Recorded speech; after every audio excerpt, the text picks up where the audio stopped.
Plasnomic was formed to fill a major gap in our industry. Plastic parts are now the #1 most replaced part in collision repair. By creating best practices, selecting, approving, and rating approved tools and materials, and implementing real-time training solutions and tracking modules in the shops, we're able to unify our efforts to help industry repair more plastic safely and efficiently.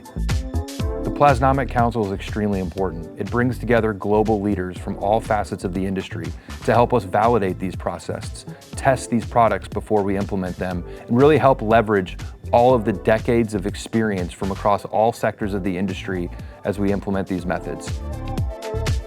By collaborating with Mirka, we can help ensure that quality products are used in these quality practices to create a quality result.